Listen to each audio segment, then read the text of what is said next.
Yesus, namamu indah, kau kekasih hatiku, kau dambaan jiwaku.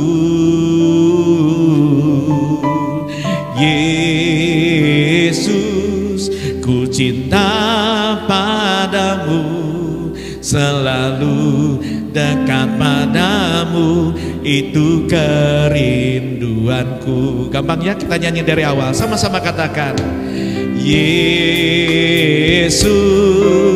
namamu indah, kau kekasih hatiku, kau dambaan jiwaku. Yesus, Yesus, ku cinta padamu, selalu dekat padamu, itu kerinduanku. Yang sayang sama Tuhan katakan sama-sama. Yang ku mau hanya menyenangkanmu, oh, biarlah seluruh hidupku berkenan kepadamu. Bukan emas, perak, bahkan permata, namun kau segalanya, yang terbaik di dalam hidup. Yang mau jadikan Yesus segalanya, tepuk tangan sekali lagi buat Tuhan. Oh, kami mau jadikan kau segalanya. Yesus, namamu, kau kekasih hatiku, kau kekasih hatiku, kau dambaan jiwaku. Yesus, ku cinta padamu. Yesus, ku cinta padamu, selalu dekat padamu, itu kerinduanku. Yang punya kerinduan yang sama, sama-sama katakan. Yang ku mau hanya menyenangkanmu, biarlah seluruh hidupku berkenan kepadamu. Bukan emas, perak, bahkan permata, namun kau segalanya, yang terbaik di dalam hidup. Sekali lagi katakan, yang ku mau Tuhan, yang ku hanya menyenangkanmu, biarlah seluruh hidup kami Tuhan berkenan kepadamu. Oh Tuhan, bukan emas, perak, bahkan permata, namun kau segalanya, yang terbaik di dalam hidup. Musik saja naikkan, biar kita berdoa. Tuhan, ini kerinduan kami, karena kami tahu hari-hari ini akan makin jahat, makin sukar. Tetapi doa kami Tuhan, kau temukan dalam kumpulan kecil ini orang-orang yang taat dan setia, yang menjadikan Yesus sebagai kekasih hati lebih dari segalanya. Lepaskan kami dari percintaan akan dunia ini Tuhan. Lepaskan kami dari percintaan akan dunia ini, biar hanya Engkau di hati kami. Yang ku mau hanya menyenangkanmu, biarlah seluruh hidupku berkenan kepadamu. Bukan emas, perak, bahkan permata, namun kau segalanya, yang terbaik di dalam hidup. Oh, yang ku mau katakan, iya Tuhan Yesus, ini yang kami mau Tuhan, hanya senangkanmu,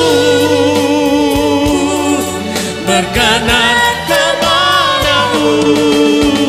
Bukan emas, perak, bahkan permata, namun kau segalanya, yang terbaik di dalam hidup.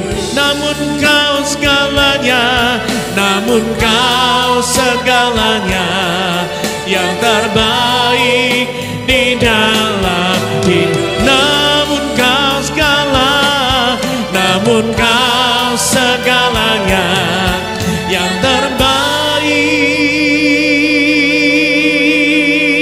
Kita kasih tepuk tangan yang terbaik buat Tuhan Yesus. Lebih keras lagi, yang terbaik buat Tuhan Yesus. Haleluya. Oh, di dalam hidupku. Haleluya. Haleluya. Haleluya. Oh, kami mengasihi Engkau Tuhan. Puji Tuhan. Shalom. Puji Tuhan. Berapa banyak tangan yang sayang sama Tuhan Yesus. Sekali lagi kita kasih tepuk tangan buat Dia yang kita cintai dengan segenap hati kita. Haleluya, saudara-saudara. Puji Tuhan, hari ini kita akan belajar eksposisi kitab, saudara-saudara ya. Karena gini, saudara-saudara, kita percaya bahwa hari-hari akhir akan makin sukar, amin. Alkitab berkata bahwa pada hari akhir, keadaan dunia akan makin sukar. Dan karena kesukaranlah, saudara-saudara, makanya Tuhan Yesus sudah bernubuat, Rasul Paulus bernubuat, Alkitab sudah menubuatkan bahwa akan ada the great falling away. Akan ada banyak orang yang undur karena kesukaran dunia ternyata tidak kuat dijalani oleh orang-orang yang tidak melekat sama Tuhan. Betul, kita tidak ada yang kuat di sini. Berapa banyak yang bisa berkata bahwa kita kuat? Tidak ada. Termasuk pendetanya. Semua kita lemah. Tetapi orang yang mengandalkan Tuhan, kata Yeremia 17. Orang yang melekat sama Tuhan, dia akan merasakan kekuatan penjagaan dari Tuhan. Doa saya, orang-orang yang sedang saya tatap di rumah dan di ruangan ini, tidak ada satupun dari saudara-saudara yang undur imannya karena kesukaran hidup. Saya cuma mau ngecek siapa di sini yang hidupnya mudah, aman semua, berkelimpahan segala sesuatu. Tolong angkat tangan. Yang gak punya masalah tolong angkat tangan. Oh, oke. Pertanyaannya kita rubah. Siapa di sini orang-orang yang punya kesukaran, punya pergumulan, punya tantangan, punya masalah dan masalah? Angkat tangan para masalah. Angkat tangan tinggi. Yang punya masalah angkat tangan tinggi. Yang di rumah juga. Yang lagi makan Indomie angkat tangan juga di rumah. Oke, tinggi. Tahan. Lihat kanan kiri, lihat kanan kiri. Kalau di kanan kirinya lagi angkat tangan bilang ini, hai orang-orang bermasalah.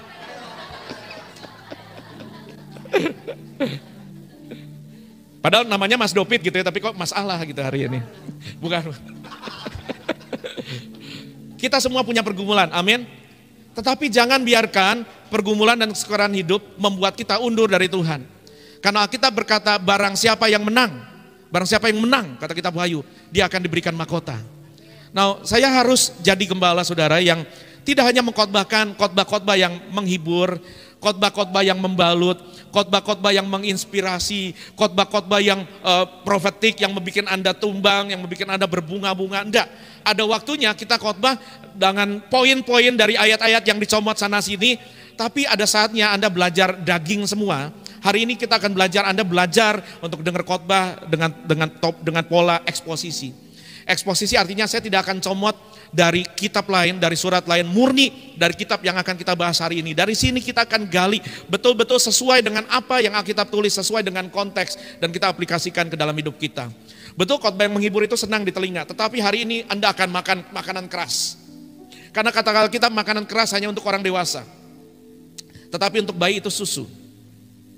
Kalau orang dewasa bisa makanan keras, bisa makan nasi, jagung, ada yang lapar nih, sate rage, B2, oh CI babi, itu sudah.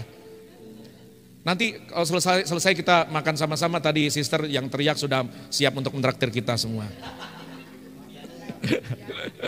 Ibu Diana ya. Ibu Diana Doro sudah siap mentraktir kita, tapi semua boleh makan bersama-sama, bayar sendiri-sendiri. Kalau enggak kasihan Bu Diana, saudara ya. Nah, siapa di sini yang mau murtad dalam waktu dekat atau dalam waktu jauh? Tolong angkat tangan. Oh ya, nggak ada ya. Ini pertanyaannya sukar-sukar hari ini karena awal bulan. Siapa suruh datang di awal bulan? Karena yang ngajar pasti saya gitu, saudara ya. Tapi bagus kalau Anda mau dengar ini. Ini juga ada adik-adik yang baru datang. Hai adik-adik, hai. Aku di sini jadi kakak ya hari ini ya, karena ada banyak adik-adik ya, mau bilang om, pastor nggak enak gitu ya. Tapi nggak ada yang salah, tadi saya pikir wah adik-adik datang, hari ini kita mau belajar eksposisi kitab.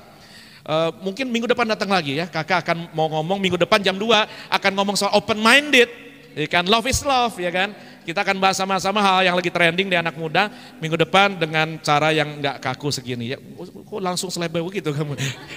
Sabar, minggu depan. Nah, hari ini siapa yang yakin bahwa dirinya mau taat dan setia sampai akhir? Amin. Oke. Siapa yang di sini adalah hamba Tuhan? Angkat tangan hamba Tuhan. Hamba Tuhan 1, 2, 3. Oke. Enggak semua angkat tangan. Oke, hamba Tuhan. Oke. Yang enggak angkat tangan, saya tanya, siapa di sini yang hamba setan? Angkat tangan. Makanya kalau dengar pertanyaan tuh minyak baik-baik. Nyimak. Oke, ulang ya. Siapa di sini yang hamba Tuhan? Hamba Tuhan. Oke. Look, Anda tidak bisa gini loh saudara-saudara, silakan turunkan tangannya. Kita tidak bisa ada di gray area. Kita nggak bisa ada di zona abu-abu. Karena di dunia ini hanya ada dua kubu. Either you're on the Lord side or on the Satan side. Apakah Anda di kerajaan terang atau di kerajaan gelap? Tidak ada kerajaan atau. Kalau Anda tidak mengabdi kepada Tuhan, Anda sedang mengabdi kepada setan. Bagaimana menjadi, ini pengabdi setan bukan pengabdi santan ya. Pengabdi, karena banyak kaos iklannya pengabdi santan, gambarnya nasi padang bro. Bukan mengabdi setan. Kalau Anda tidak mengabdi kepada Tuhan, otomatis Anda mengabdi kepada setan. Cara Anda tidak mau mengabdi kepada setan simple, jangan mengabdi kepada Tuhan. Itu saja sudah membuat dia senang. Itu sebabnya pastikan bahwa anak saya adalah hamba Tuhan. Sekali lagi, siapa di sini hamba Tuhan, pelayan Tuhan, angkat tangan. Oke, turunkan tangan ya. Berarti sepakat ya. Hamba Tuhan model apa kita? Apakah kita taat dan setia? Ini pertanyaan penting. Karena kalau cuma jadi hamba Tuhan, kalau cuma jadi pendeta gitu ya. Anda sekolah teologi, Anda dapat titel, Anda melayani sekian lama, Anda buktikan diri, naik jenjang karir, Anda bisa jadi dari PDP, pendeta depan pintu. Dimulai dari PDF dulu, Adobe Acrobat. Lalu PDP, pendeta depan pintu, lantas PDM, pendeta mas-mas atau pendeta mbak-mbak. Atau pendeta muda gitu saudara. Lantas jadi PDT, pendeta tua. Saudara. Ya kelihatan dari sini ya sudah PDT ya. Oke. Itu kalau cuma mau begitu bisa sekolah aja. Tapi tidak semua pendeta, tidak semua orang yang berprofesi sebagai rohaniwan adalah hamba Tuhan. Bisa jadi pelayanannya adalah karir. Tapi Anda juga kan yang bukan pendeta, Anda hamba hantu apa hamba Tuhan? Kalau Anda ibu rumah tangga, jadilah hamba Tuhan di rumah Anda. Kalau Anda seorang pebisnis, Anda punya toko, jadilah hamba Tuhan di toko Anda. Jangan tipu orang, jangan sia orang, jangan makan rezeki orang gitu saudara. Kalau Anda kerja di perusahaan, jadilah hamba Tuhan di perusahaan situ. Jangan jadi hamba hantu. Tiba-tiba ada budget yang hilang karena Anda hilangkan gitu saudara ya. Kalau Anda jadi pelukis, polisi, jadi hamba Tuhan di situ. Jangan mempermalukan Tuhan di situ. Jadi hamba Tuhan. Dimanapun Anda ditempatkan, jadi suami kah, jadi istri kah, jadi karyawan kah, jadi rohaniwan kah, jadi pelajar kah. Kalau pelajar ini masih muda kan, jadi mesti belajar. Anda hamba Tuhan di situ. Jangan jadi cabang franchise-nya kerajaan gelap di sekolah. Amin. Harus jadi hamba Tuhan. Tapi pertanyaannya biar kaget semua. Mesti ada kagetnya. Mesti. Tapi kita itu hamba Tuhan yang taat setia atau cuma predikat saja. Oke, kita buka sama-sama kitab Hosea, saudara-saudara. Hosea, kita akan baca 14-15 pasal hari ini. Enggak ada waktunya saudara ya.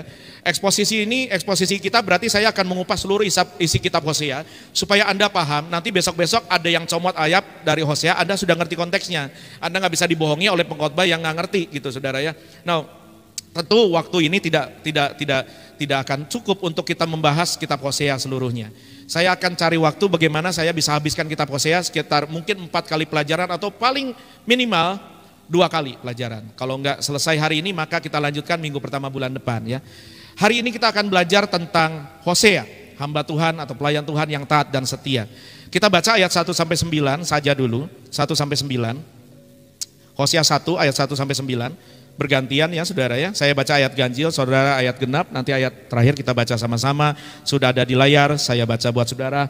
Firman Tuhan yang datang kepada Hosea bin Beri, Hosea anak Pak Beri, pada zaman Uzia, Yotam, Ahaz, dan Hizkia, raja-raja Yehuda, di kerajaan Yehuda dia mengalami beberapa pemerintahan raja, dan pada zaman Yerobiam bin Yoas, raja Israel, ayat 2.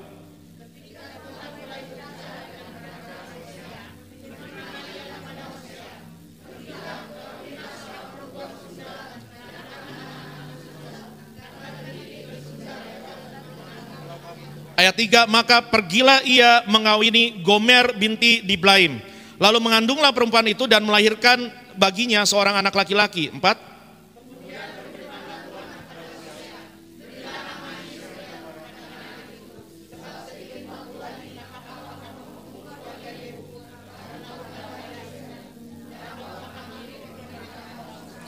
Maka pada waktu itu aku akan mematahkan busur panah Israel di lembah Yisrael. Ayat 6.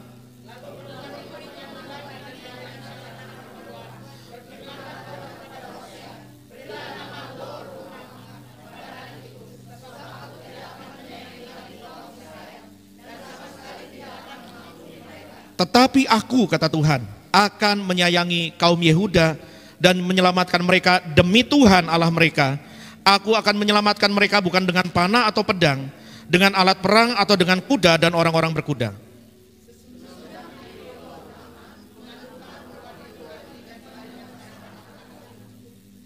Sama-sama, lalu berfirmanlah ia, berilah nama Lo-Ami kepada anak itu, sebab kamu ini bukanlah umatku dan aku ini bukanlah Allahmu. Ini nama-nama yang, tadi nama anaknya siapa? Ada Yisrael, ada Lo-Ruhama dan Lo-Ami, ini bukan Lomi. Nah, saudara-saudara, ini nama-nama yang jangan pernah Anda kasih ke anak Anda, karena semua adalah, isinya adalah hukuman Tuhan. Itu nama-nama hukuman Tuhan. Nah, kitab Hosea ini adalah, ini sedikit overview supaya Anda ngerti. Ini karena kita eksposisi hari ini ya. Kitab Hosea itu kitab pertama dari bagian Ketuvim. Apa namanya?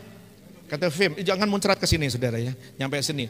Alkitab Perjanjian Lama itu dibagi 3. Kalau orang Yahudi membaginya, Perjanjian Lama itu Tanakh. Apa? Tanakh kita sebutnya Perjanjian Lama dibagi 3. 5 kitab yang pertama disebut bahasa Ibraninya Torah, apa? Atau bahasa Arabnya Taurat gitu kan. Torah, 5 kitab yang kita percaya Allah tulis lewat Nabi Musa. Lantas disambung dengan kitab nabi-nabi besar, bilang sama-sama Nevi'im. Nevi itu nabi, nabi itu bahasa Arab, Navi itu bahasa Ibrani, bahasa Israel. Imbuhan berarti jamak, jadi banyak. Itu kita tahu dari Nabi Samuel, mulai dari Yosua, Nabi Samuel segala macam sampai di nabi-nabi kecil, katakan sama-sama Ketuvim. Dimulai dari Hosea. Nah, Hosea ini saudara-saudara, sebetulnya ini karena keterbatasan penerjemahan, sebetulnya Hosea itu sama dengan Yosua, Hosea itu sama saja. Artinya Tuhan menyelamatkan. Jadi kalau mau kasih nama anak, bagus sekali. Tuhan menyelamatkan.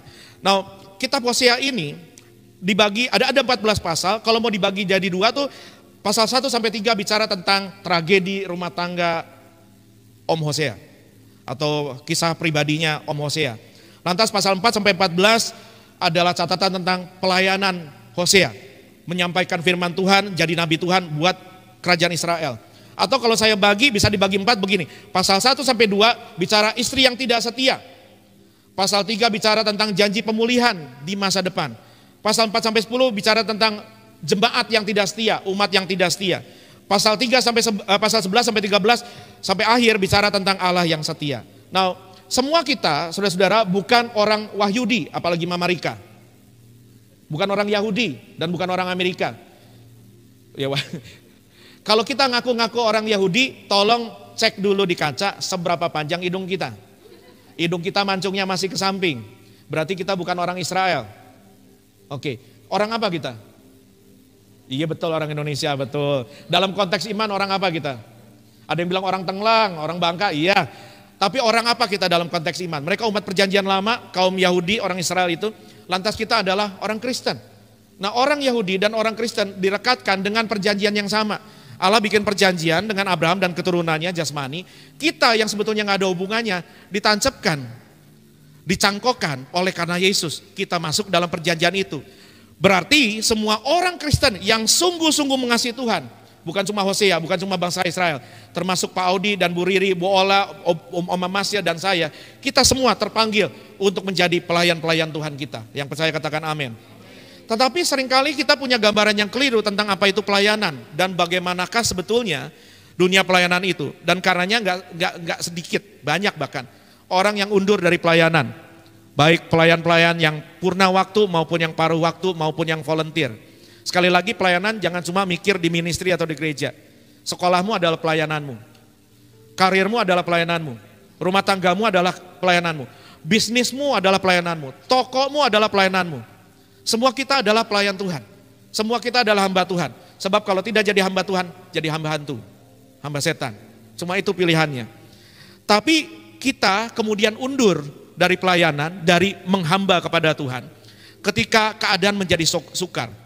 Hari ini kita belajar seorang anak Tuhan yang, maaf pakai kata ini, gila banget tugasnya. Dan gila banget tragedinya. Gila banget sakit hatinya. Tetapi dia ditemukan Tuhan sampai akhir. Taat mengerjakan apa yang Tuhan perintahkan. Dan nama orang itu adalah Hosea, anak Pak Beri. Jadi Hosea bin Beri. Ben lebih tepatnya. Kalau bahasa Ibrani, Ben Beri, anak Beri. Apa artinya menjadi pelayan Tuhan yang taat dan setia? Ini buat yang suka nyatet, yang suka belajar Alkitab. Gini saudara, dihibur boleh. Didoain tumpang tangan, jatuh-jatuh boleh. Tapi iman timbul dari pendengaran. Pendengaran akan firman. Saya lagi bagi daging hari ini. Kita udah sering ketawa ya, dengar khotbah saya ketawa, ngedongeng segala macam. Tapi hari ini Anda akan dapat bukan jeroan, tapi bukan lemak, tapi daging semua. Dan kalau Anda ngerti firman ini, Anda nangkap sekalipun masih muda-muda, kamu kuat nak. Kamu kuat, sampai akhir kamu kuat. Karena dunia ini pasti berlalu. Ingat Tuhan Yesus bilang apa? Langit dan bumi akan berlalu, tapi firmanku tidak. Kekal selama-lamanya. Orang yang gelendotan sama firman, lewat. Dunia ini lewat, kita tetap lewat. Lebih lama dari dunia ini. Tepuk tangan yang meriah buat Tuhan. Nah, pelajaran yang pertama yang kita dapat dari Om Hosea ini adalah, Hosea itu tidak, gini, siapa yang punya dream di sini? Siapa yang punya impian dalam hidupnya? Oke, punya impian dalam hidupnya. Yang gak angkat tangan gak punya impian. Wah, hidup gelinding wae. Oke, boleh gak punya impian? Boleh, langsung kencang semua. Boleh lah, boleh. Tapi Hosea ini hidupnya sudah tidak lagi mengerjakan impian pribadinya. Dia sudah tidak lagi punya mimpi pribadi, tidak punya ambisi pribadi.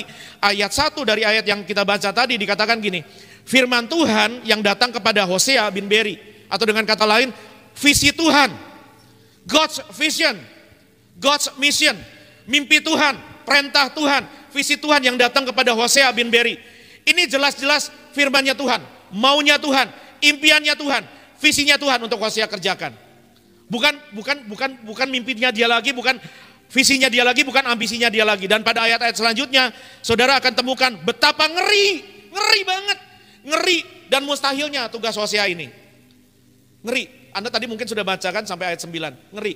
Suruh nikahi, masih mending nikahi janda misalkan. Kalau janda baik-baik. Ini menikahi pelacur. Dan sebelum punya anak akan dikasih, kamu akan punya 3 anak. Anakmu namanya semua kutukan. Dan nanti istrinya akan melacur lagi setelah melahirkan 3 anak. Dan harus dipungut lagi sebagai gambaran dari cinta Tuhan buat Israel. Yang mau ngalami kayak Hosea angkat tangan. Saya mengerti, but to the rat. Gak ada yang kuat. Saya pun kalau disuruh gak mau. Tetapi Hosea sudah sampai pada titik di mana tidak peduli saudara-saudara seberapa banyak pengetahuan Alkitab yang kita miliki. Tidak peduli seberapa banyak talenta yang kita miliki, tidak peduli seberapa banyak urapan yang kita punya, tidak peduli seberapa banyak pengorbanan yang kita bisa lakukan, tidak peduli seberapa kuat jam doa kita, dan tidak peduli seberapa merdu kita menyembah. Yang Tuhan pedulikan hanya ini, apakah Anda taat terhadap apa yang Tuhan perintahkan. Karena setengah taat sama dengan tidak taat, seperempat taat sama dengan tidak taat. Taat itu tidak bisa 1%. Taat itu tidak bisa 50%. Taat itu tidak bisa 99%. Taat itu harus tidak taat sama dengan memberontak. Setengah taat sama dengan tidak taat. Taat baca dari depan, TAAT bacanya apa? Anak sekolah tak balik dari belakang ke depan bacanya apa? Lo kesama. Tidak ada jalan memutar untuk Anda menghindari ketaatan. Orang taat tidak bisa lari sampai kamu taat baru selesai. Karena hidup ini harus mengerjakan visi Tuhan. Hidup ini gak boleh soal visi dan bukan ambisi pribadi. Kalau visi itu dari Tuhan, itu baru visi yang harus kita kerjakan. Tetapi kalau visi itu bukan dari Tuhan, itu baru sekedar ambisi pribadi. Jika visi itu bukan dari Tuhan, semua yang kamu lakukan, semua perjuanganmu, semua pendidikanmu, semua pengorbananmu, semua latihanmu, semua air matamu, semuanya sia-sia sekalipun kita sukses mengerjakannya. Sukses di hal yang salah adalah tragedi kehidupan paling malang yang dapat dialami semua orang yang bernafas. Contoh nih, apa ya? Ini namanya apa nih barang ini yang tadi dipegang Om Marsal? Drum. Beras. Bass kok beras? Bass, iya pura-pura. Ini bass. Buat main apa? Buat main musik, pinter. Jangan bingung-bingung saudara. Langsung bingung semua apa? Belum makan, belum ngopi atau apa nih? Aku kebetulan belum ngopi juga, kalau ada yang tergerak bikinin mari. Kira-kira nih buat nimpuk maling bisa gak? Bisa. Buat ngulek cabe? Bisa. Belum pernah nyobain kamu. Cobain, kalau ada cobekan kamu pinjam bassnya Om Marsal, kamu ulek cabe. Jadi gak? Jadi, cuma pertanyaannya ngapain? Bagus-bagus dibikin, mahal-mahal dibikin, sama kayak HP itu. HP yang baru tuh apa yang bisa dilipat-lipat tuh ya. Samsung Flip, langsung tahu, cakep. Bisa di flip, bisa ya, mantap ya. Oh keren ya. Kira-kira buat nelfon bisa? Buat nimpuk temennya bisa? Bu Niana, 14 juta Bu. 14 juta buat nimpuk tetangga doang. Abis itu Pak RT mesti datang dan beresin. Bisa nggak? Bisa, tapi ngapain?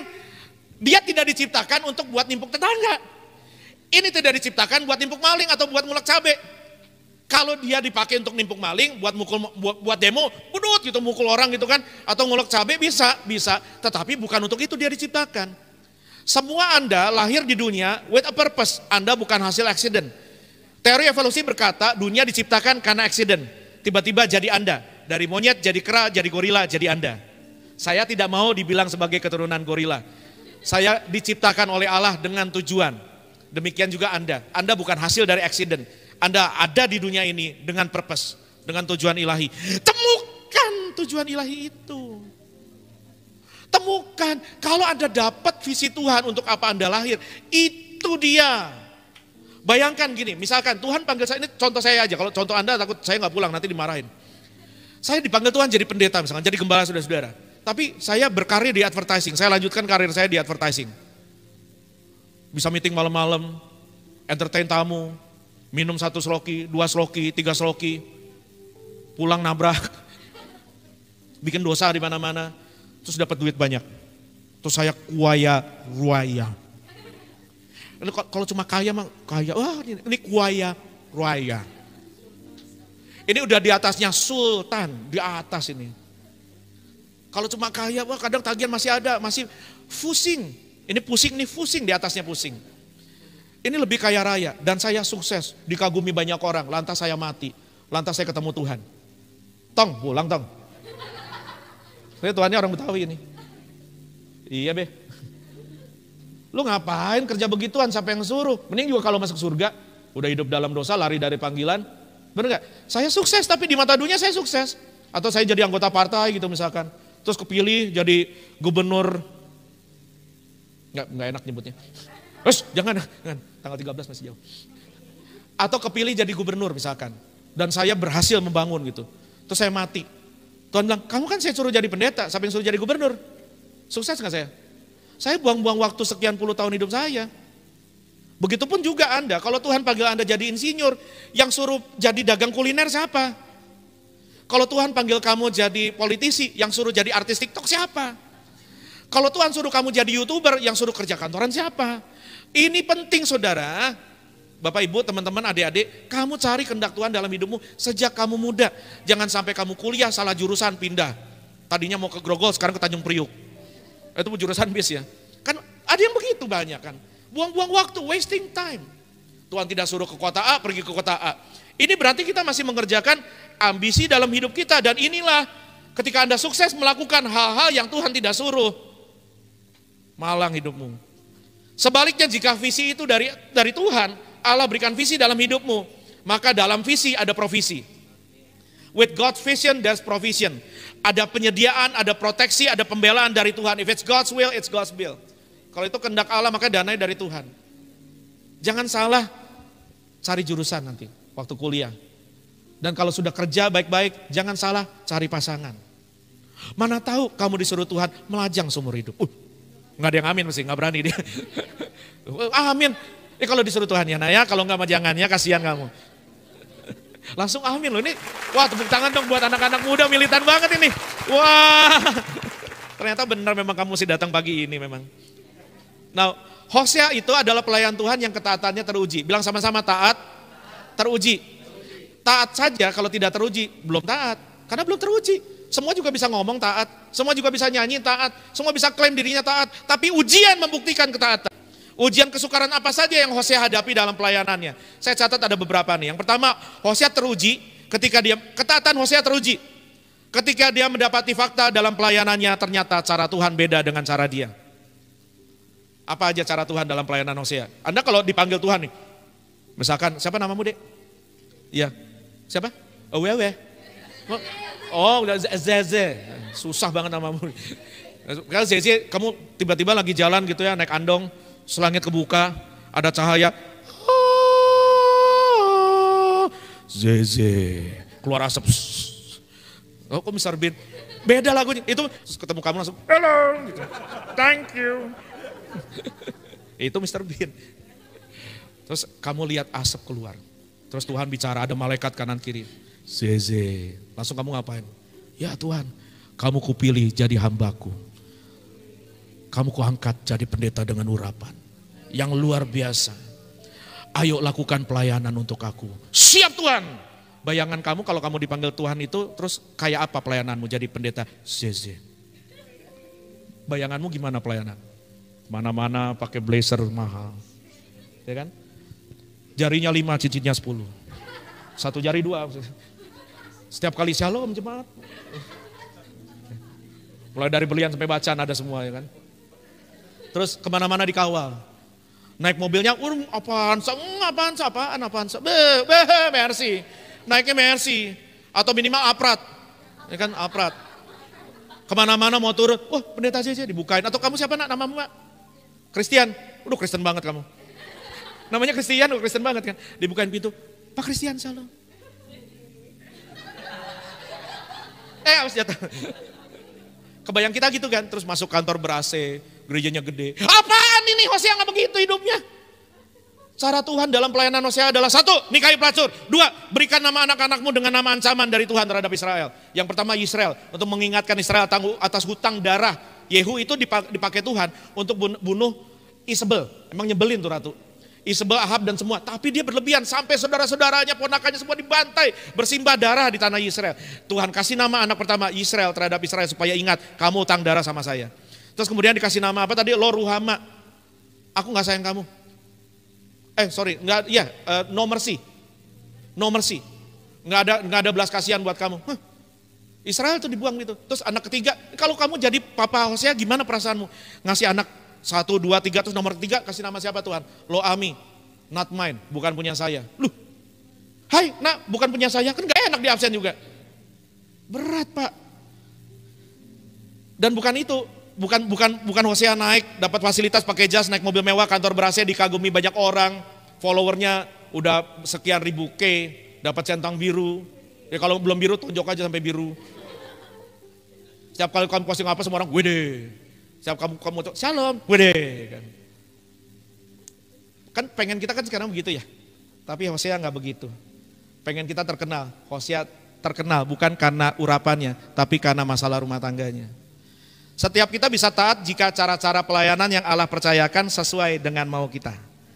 Tapi dibutuhkan ketaatan maha ekstra untuk mengerjakan pelayanan dengan cara yang 180 derajat beda dengan kemauan kita. Di sini kita belajar, hati kita dirobek, daging disalib. Baru kita ngerti apa jadinya Kristen. Karena kekristenan ini bukan bicara dunia fantasi, bukan bicara kenikmatan dunia. Bicara salib, penyangkalan diri. Bukan selfish, tapi selfless. Bukan lagi makan korban, tapi bersedia jadi korban bagi Tuhan dan sesama. Itu loh kekristenan. Dan ini Yesus belum lahir, Hosea sudah diajar berat begini. Ketaatan Hosea teruji ketika dia sadar bahwa dalam ketaatan kepada Allah dia akan mengalami penolakan manusia. Sekali lagi saya tanya, siapa di sini yang hamba Tuhan yang taat? Angkat tangan. Mulai berkurang. Bagus. Teruji. Siapa di sini hamba Tuhan yang taat, mau taat sama Tuhan? Mesti agak setengah ditanya ulang dan diancam ya. Turunkan tangan. Mau taat walau Anda ditolak manusia? Berat loh. Coba pikir deh, kita kan pengennya disukai semua manusia. Kita pengennya disukai semua teman. Ketika teman ngajak kita ngelem, kita ikut ngelem. Ngajak dugem, kita ikut dugem. Mabok, kita ikut mabok. Kita nggak pengen tidak disukai. Kita kepengen disukai sama semua orang. Tapi dalam ketaatanmu sama Tuhan, kamu harus rela berjalan melawan arus. Karena cuma ikan mati yang hanyut sama arus. Kamu bukan ikan mati, kamu ikan hidup. Harus berani lawan arus, harus berani ditolak orang. Ketaatan pelayanan tidak diukur oleh penerimaan dan sanjungan manusia, melainkan oleh penolakan manusia.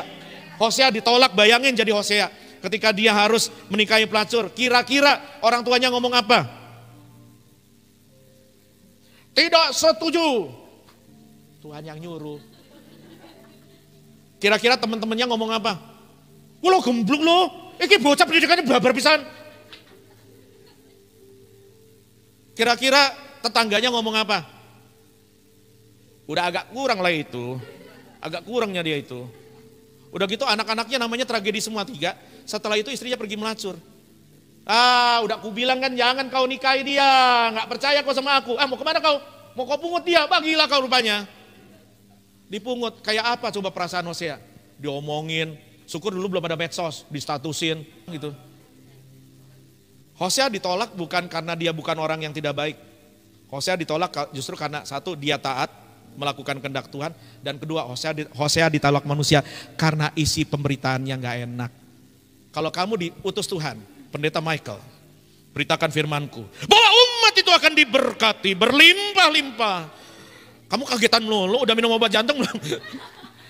Kamu akan menyampaikan firmanku, sembuhkan orang sakit, bangkitkan orang mati, putihkan orang hitam. Nggak bisa. Semua orang akan diberkati lewat pelayananmu. Yang miskin jadi kaya, yang gemuk jadi langsing, yang langsing jadi gemuk, yang pendek jadi tinggi. Tukang sulap kali kamu, pesulap merah. Kita pengen begitu kan. Tapi Hosea ditolak justru karena pelayanannya berkata gini, Israel akan kubuang, Yehuda akan kukasihi. Israel akan dibantai oleh Asyur. Asyur itu Asyuriah, Suriah, Syria. Akan dibantai, akan habis. Mau gak Jose? Ayo diutus jadi hamba Tuhan. Sampaikan sama dia Jos, bilang apa? Tuhan mencela engkau sebab kau telah berdosa kepada Tuhan. Oleh sebab itu hari ini pengurapanmu akan dicabut dan Tuhan akan mencabut semua berkatmu. Siapa yang berani coba begitu? Kadang kita hamba Tuhan harus jujur. Anda pun dibutuhkan ketaatan dan kejujuran di tempat di mana Tuhan sudah menempatkan Anda. Berkatalah dengan kebenaran, bukan dalam kebenaran atau apalagi kebetulan. Itu kata renungannya Miss Penny. Kita hidup dalam kebenaran, bukan kebenaran, apalagi cuma kebetulan. Kebenaran itu kekal, kebetulan itu bisa datang dan pergi. Dan fakta selalu berubah. Hiduplah dalam kebenaran. Ketaatan Hosea teruji dalam pelayanan ketika dia taat menjalani perintah Allah sekalipun ditolak orang dan diancam penguasa. Kita masih bisa ibadah hari ini, amin. Puji Tuhan untuk pemerintah republik kita yang baik. Puji Tuhan untuk pemerintah provinsi kita yang baik. Kita semua bisa beribadah dengan tenang.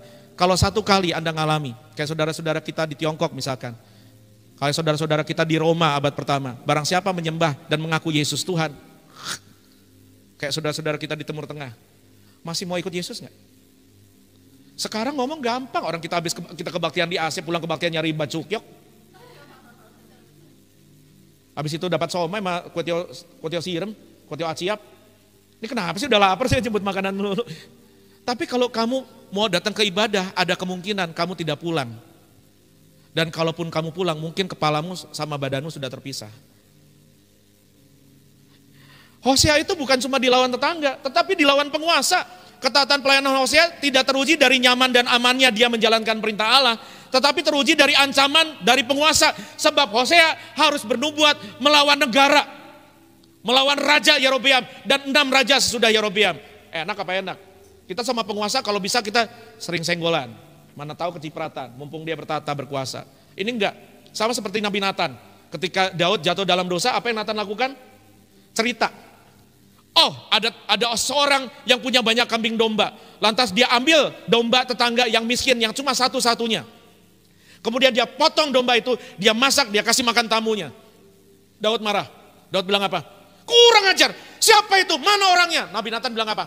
Kamu orangnya. Itu hamba Tuhan. Itu hamba Tuhan. Kamu orangnya. Wih, ngeri loh. Ini ngomong sama raja loh. Kira-kira Nabi Nathan bisa pulang gak hari itu? Ada kemungkinan dia gak pulang. Ditombak, ditusuk, dikelitikin sampai mati. Tapi Nabi Nathan gak peduli, sama seperti Nabi Hosea. Dia sampaikan apa yang harus disampaikan, sekalipun di hadapan penguasa.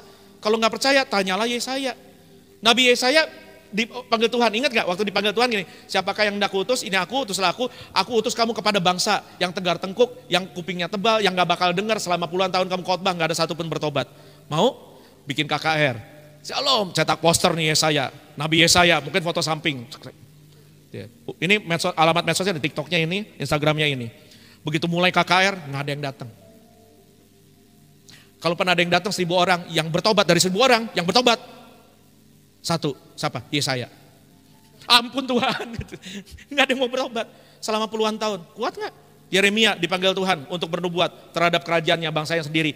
Ketika nabi-nabi lain berkata, mari lawan Babel, Tuhan akan memberikan kemenangan kepadamu, oh rajaku dengan tangan kanannya. Enak nggak? Anda pasti bilang apa kalau dibilang gitu? Bilang amin.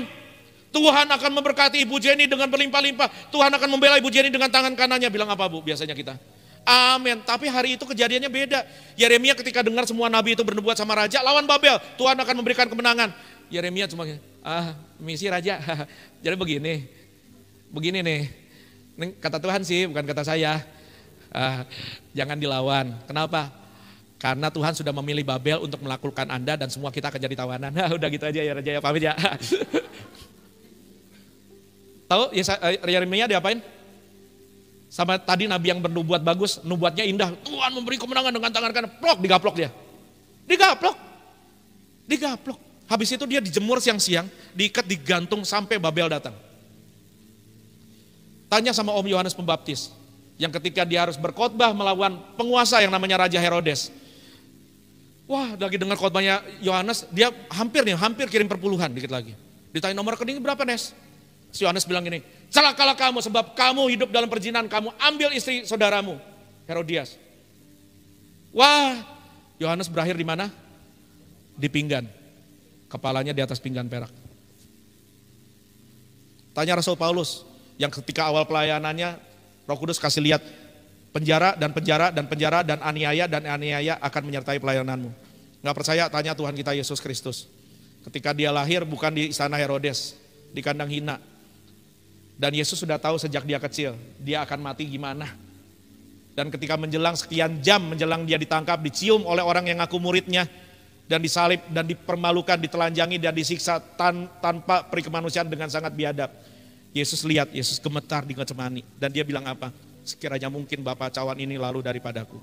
Tapi doanya gak stop di situ. Dia bilang, tidak, bukan kehendakku, melainkan kehendakmu. Aku harus mati buat Christian, buat Zeze, buat saudara semua.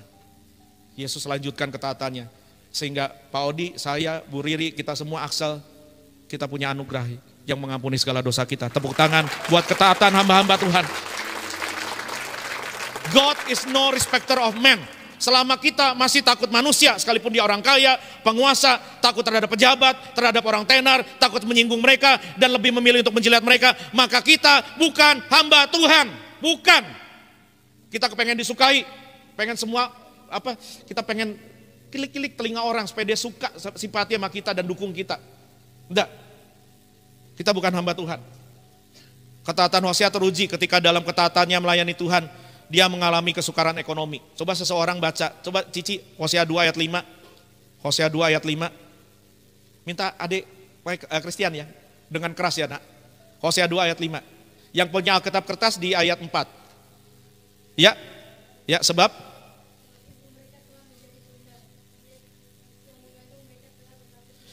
aduh.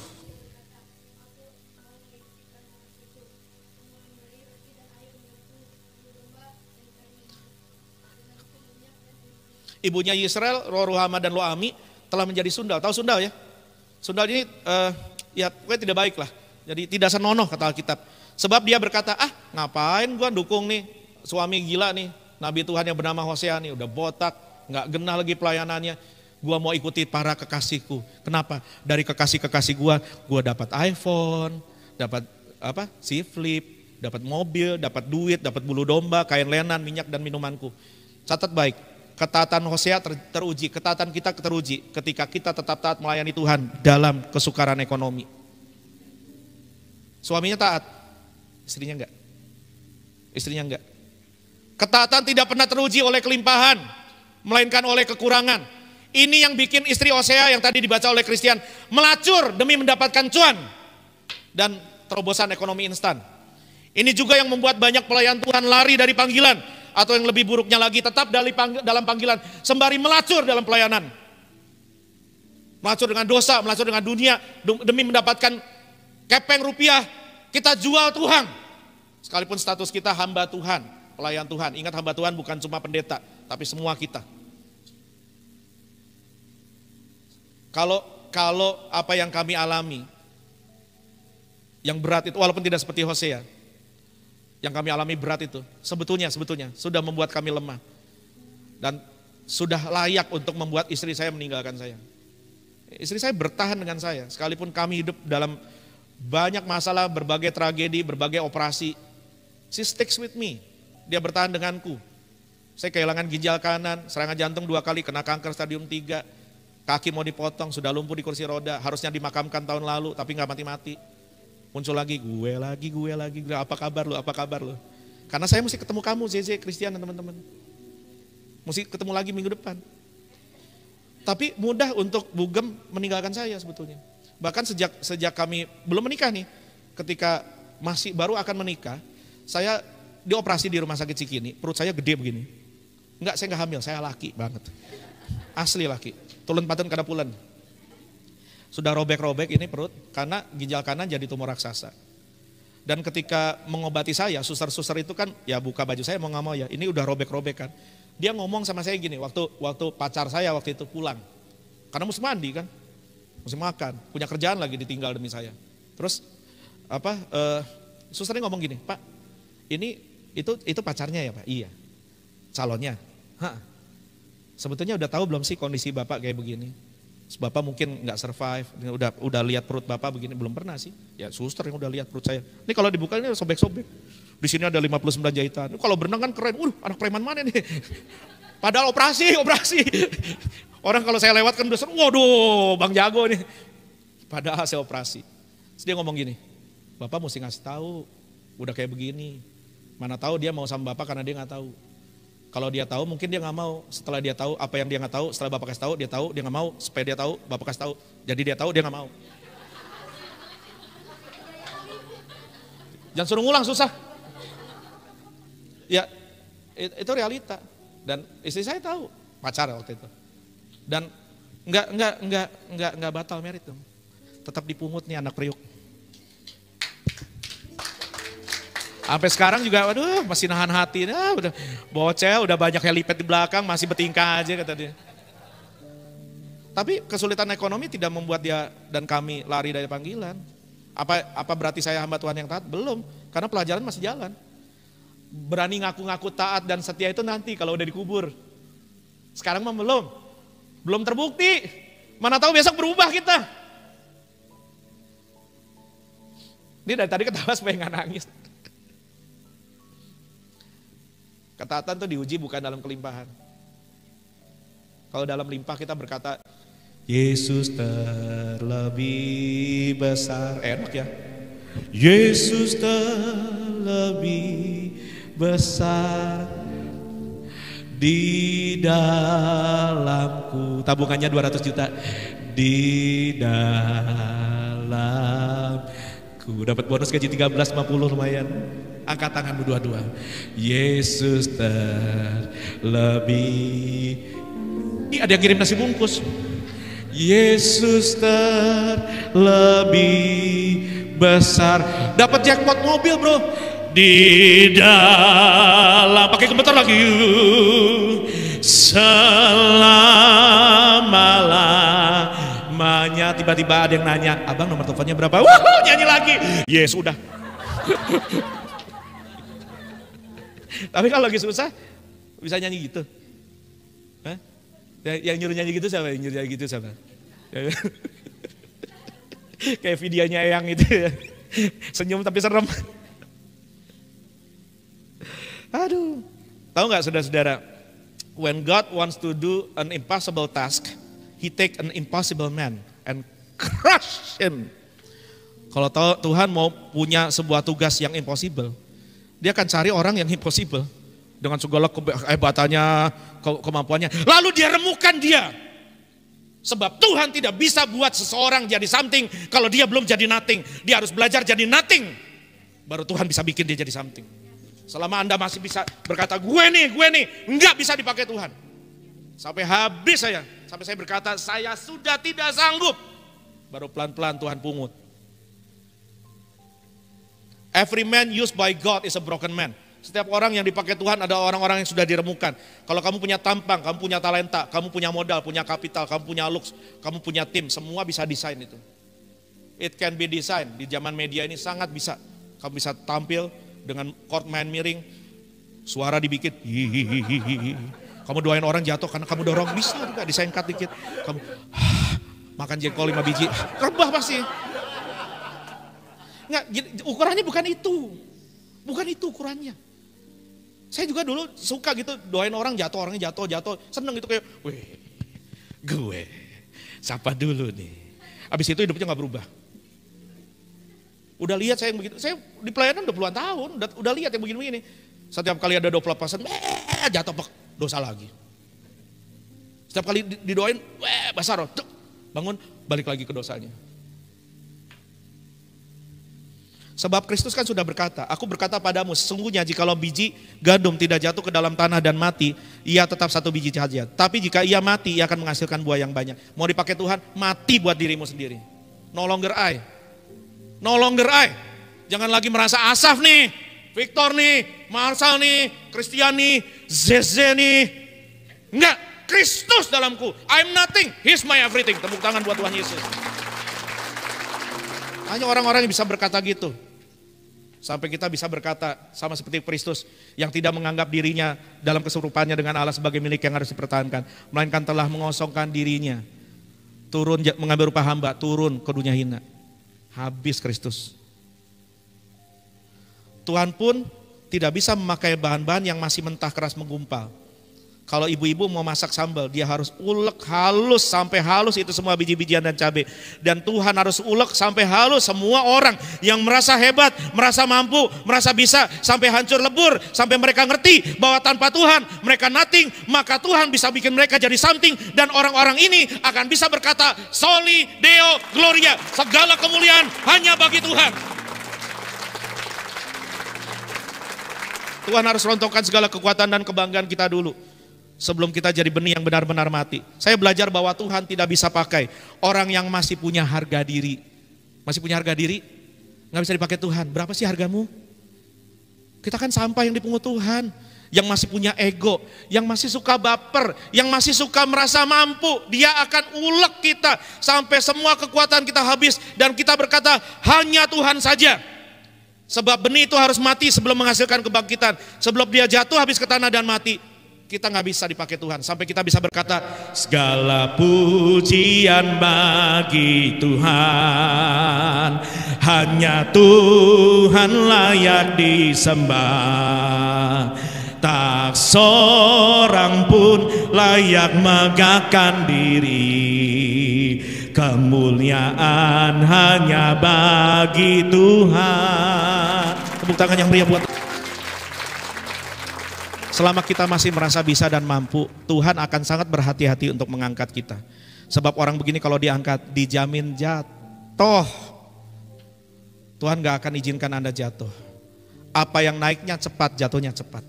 Apa yang naik dengan proses, less, bertahan lama. Tepuk tangan sekali lagi buat Tuhan. Bukan cuma taat, Hosea teruji oleh waktu. Dalam Hosea 3 ayat 1-4, saya baca buat saudara. Berfirmanlah Tuhan kepadaku, Hosea 3 ayat 1-4 sih. Berfirmanlah Tuhan kepadaku, kepada Hosea nih. Aduh ampun jangan sampai deh kita ngalami gini. Tapi ya gimana ya. Pergilah lagi. Aduh, cintailah perempuan itu yang suka bersundal dan berzina itu. Si Gomer itu. Seperti Tuhan juga mencintai orang Israel. Sekalipun mereka berpaling kepada Allah lain dan menyukai kue kismis. Nggak ada yang salah dengan kue kismis.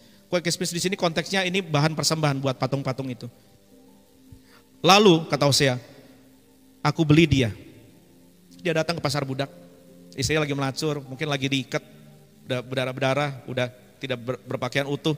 Aku membeli dia bagiku dengan bayaran 15 sikal perak. dan 1,5 homer jelai. Habis semua tabungannya. Aku berkata kepadanya, setelah dibawa pulang, Hosea bilang gini sama istrinya, sama Gomer. Lama, bilang sama-sama apa? Lama, bilang sekali lagi. Engkau harus diam padaku dengan tidak bersundal. Jangan jinah lagi ya. Dan dengan tidak menjadi kepunyaan seorang laki-laki. Juga aku ini tidak akan bersetubuh dengan engkau. Sebab lama, bilang lama. Lama orang Israel akan diam dengan tidak punya raja, tidak ada pemimpin, tidak ada korban, tiada tugu berhala, dan tiada efod dan terafim. Nggak punya negara, nggak punya pemerintah, nggak punya ibadah. Bahkan berhala-berhala juga udah nggak punya rumah ibadah. Habis. Setahun, 2 tahun, 3 tahun, lama. Mudah bagi kita untuk setia melayani selama kita tidak disakiti. Selama keluarga kita baik-baik saja. Selama pasangan kita setia, selama anak-anak baik. Tetapi bagaimana jika keluarga kita diguncang? Jika ekonomi kita, situasi kita, pernikahan kita diguncang, kekuatan komitmen dan covenant model apa itu? Baru akan teruji di tengah goncangan. Hosea harus tetap cinta istrinya yang selingkuh dan sundal. Dan dia harus habiskan semua hartanya untuk menebus dia dan bawa pulang. Mengasihinya tetapi tidak tidur dengan dia dengan waktu yang lama. Alkitab tidak kasih waktu berapa tahun. Alkitab cuma tulis kata lama. Sebab lama Israel akan diam tanpa raja. Nggak ada bentuknya. Jadi bangsa budak di bawah orang Suriah. Ini penunjukan pada kita bahwa ada 2 aspek kesetiaan Hosea. Yang pertama, Hosea teruji oleh waktu. Anda mau jadi hamba Tuhan yang taat, Anda mau jadi hamba Tuhan yang setia, jangan ngomong sudah setia kalau belum teruji oleh waktu. Pernikahan, karir, usaha, komitmen, covenant, pelayanan, apapun, ujiannya adalah goncangan. 1, 2, waktu. Banyak orang bisa tetap kerjakan kehendak Allah dalam panggilan apapun di ladang hidup saudara. Sekalipun mengalami berbagai kesukaran dan pelayanan, ditolak manusia, ancaman penguasa, kesukaran ekonomi. Pertanyaan saya sederhana, sampai berapa lama kamu bisa begitu? Sampai berapa lama aku bisa begitu? Saya tidak lulus dan saya tidak berani bilang lulus. Saya pun masih diuji oleh waktu. Hosea 1:10-12 berkata gini, tetapi kelak jumlah orang Israel akan seperti pasir di laut, tidak dapat ditakar, tidak bisa dihitung. Ayat 11, orang Yehuda, orang Israel akan kumpul bersama-sama. Pasal 1 ayat 11. Aku akan mengangkat bagi mereka pemimpin. Ayat 12, katakan pada saudaramu laki-laki Ami, saudara perempuan Ruhama. Ini janji yang luar biasa, ada pemulihan. Tuhan akan genapi pelayanan Hosea lewat pemulihan Israel. Siapapun akan bergairah untuk mentaati Tuhan selama dia masih bisa melihat penggenapan dari visi yang Tuhan suruh dia kerjakan. Pertanyaan saya, masalahnya sampai kapan? Kata ayat 10 dan 12 dibilang gini, sampai waktu yang masih lama, teramat lama. Bahkan jujur saya mau bilang sama saudara, ini jauh lebih lama melampaui masa hidup Hosea. Sampai hidup Hosea, sampai dia mati, sampai Yesaya mati, sampai Yeremia mati, sampai Yeskiel mati. Mereka tidak lihat, sampai Abraham mati, dia tidak lihat penggenapan visi. Karena ukurannya bukan penggenapan, ukurannya bukan sukses, ukurannya taat dan setia. Tidak sedikit pelayan bisa taat bertahan di awal, tetapi banyak yang undur ketika menghadapi kesukaran di tahun yang panjang. Saya tidak sedang ngomong you, saya tidak sedang ngomong siapa-siapa, saya ngomong saya mau lari dari panggilan sering. Jangan merasa ini kok wah asap menyerang siapa, enggak. Ini refleksi saya, ini kontemplasi saya terhadap firman, terhadap diri saya. Dan terhadap jemaat yang harus saya gembalakan. Bukan cuma saya hibur, tapi saya ajar dengan daging begini. Dari tadi udah korek kuping gak? Udah panas ya hati ya? Tapi bertobat kan?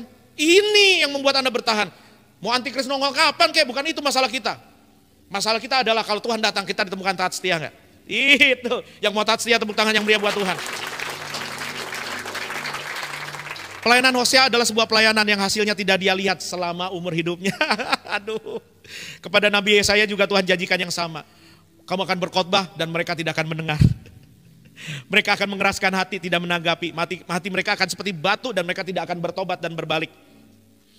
Keberhasilan pelayanan kayak Hosea, Yesaya bukan pada banyaknya tuayan, follower, aset, gedung, popularitas, ministry, melainkan simply pada ketaatan mereka mengerjakan pelayanan yang Tuhan percayakan sekalipun hasilnya tidak kelihatan. Karena kita tidak pernah tahu dampak yang Anda lakukan terhadap orang yang kepadanya Anda tolong dan nasihati dan doakan. Mungkin Anda tidak tuai hasilnya, tapi surga punya catatannya bahwa kelak Tuhan akan buka. Sekian orang pernah ditolong oleh seorang Ibu Riri misalkan. Sekian orang pernah dikuatkan oleh doa Ibu Diana. Sekian orang pernah dihibur dan dimenangkan lewat pelayanan seorang guru sekolah yang gak dikenal. Surga punya catatannya, setia saja sampai akhir. Sekalipun di sini kita tidak disanjung, bukan sanjungan yang kita cari, tepuk tangan Tuhan yang kita cari, tepuk tangan yang meriah buat Tuhan. Selama kita masih berorientasi pada hasil, maka kemungkinan kita untuk kecewa dan lari dari pelayanan ketika hasil tidak sesuai dengan harapan masih besar. Sebab bagian kita cuma taat dan setia, sedangkan hasil adalah milik Tuhan. Kalaupun Anda berhasil dalam pelayanan yang Tuhan suruh, entah di pemerintahan, di bank, di dunia keuangan, di politik, di usaha, di ministry, di gereja, apapun. Kalau Anda berhasil, terus Anda bisa bilang, gue nih. Enggak kan? Enggak kan? Segala kemuliaan buat Tuhan kan? Tetaplah setia, enggak peduli seberapa hebat ketaatan kita di awal. Yang Allah mau lihat adalah apakah kita setia sampai akhir.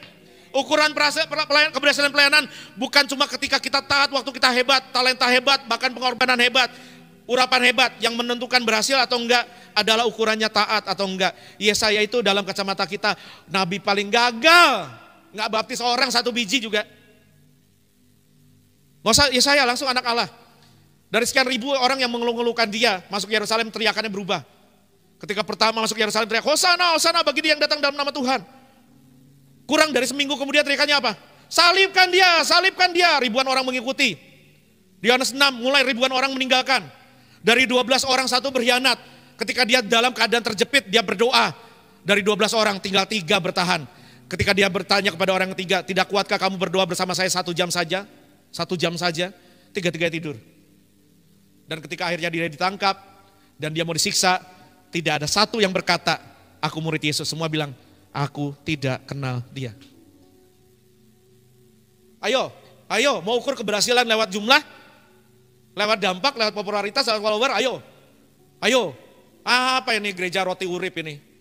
Kecil, nggak dikenal. Bukan itu yang kita cari. Saya cari sebagai hamba Tuhan, sebagai gembalamu.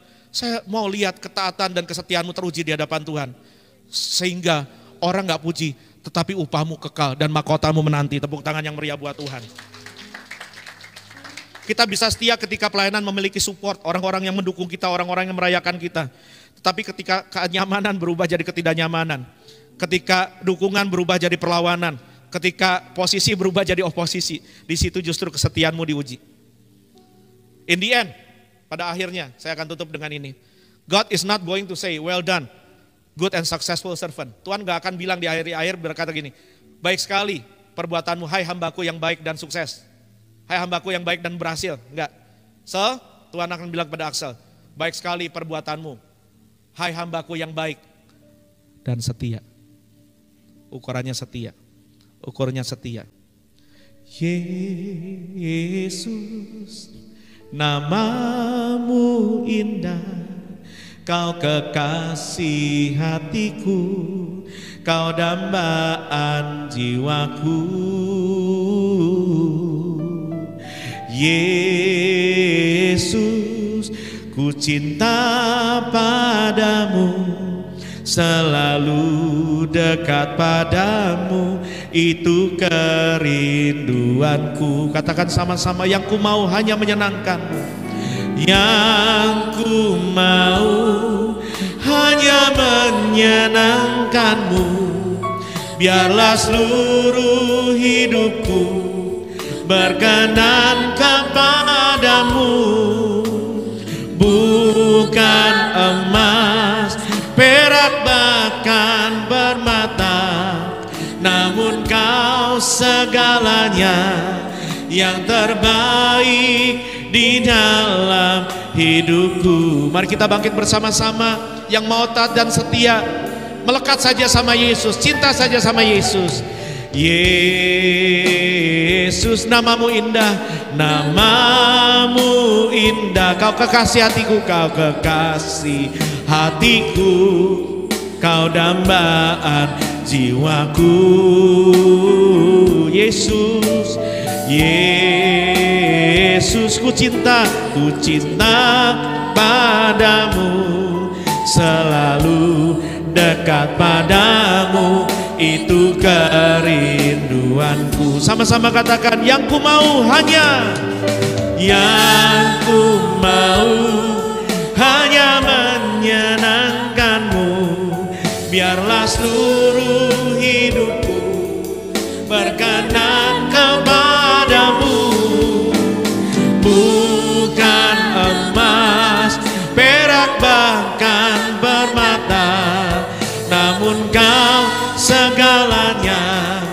yang terbaik di dalam hidup. Saya undang Pastor Benny dan Pastor Mona. Kita doa Bapa dalam nama